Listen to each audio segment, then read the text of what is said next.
স্বাধীনতার দুশ্মন ইসকনকে অতি সত্বর নিষিদ্ধ ঘোষণা করতে হবে।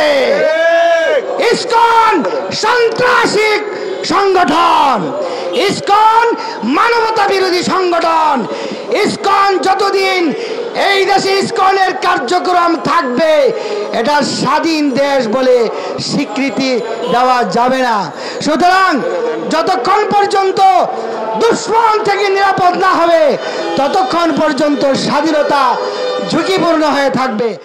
এই ইসকন ভারতের এই মোদির মদতদাতা হিসাবে বাংলাদেশে তারা কাজ করেছে।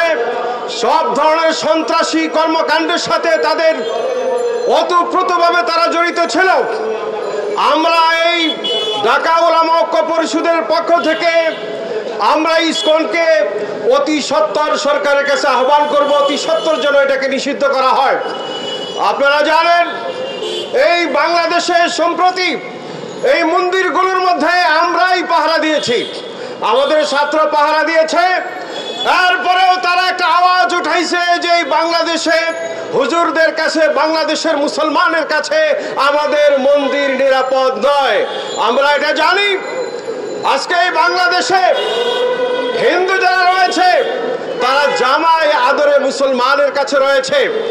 ইসকন সব সময় কথা বলে, ইসলামের বিরুদ্ধে কথা বলে, এই বাংলাদেশের মুসলমানের বিরুদ্ধে কথা বলে এবং এই স্বাধীনতার চরম দুশ্মন হলো ইসকন।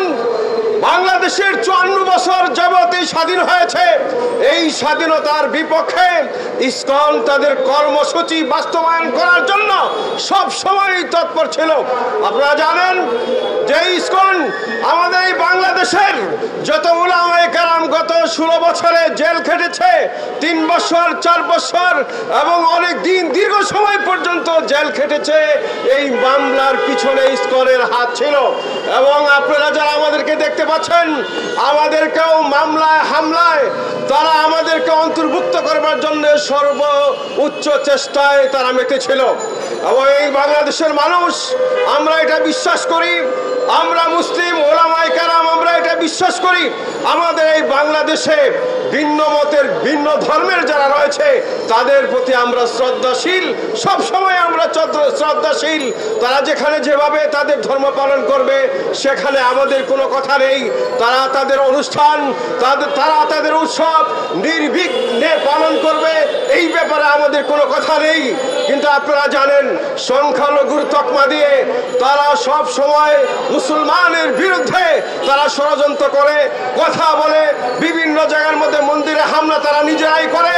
এবং আমরা এটাও দেখেছি গত 16 বছরে ফেসিবাদী সরকার নিজের দলের লোক দিয়ে বিভিন্ন মন্দিরে হামলা করে এটা আলেম ওলামাদের উপরে তারা এটা ছেড়ে দিয়েছিল, চাপিয়ে দিয়েছিল। এটার তীব্র নিন্দা আমরা জানাচ্ছি। আল্লাহ রাব্বুল আলামিন আমাদের সকলকে বুঝবার জন্য তৌফিক নসিব ফরমান।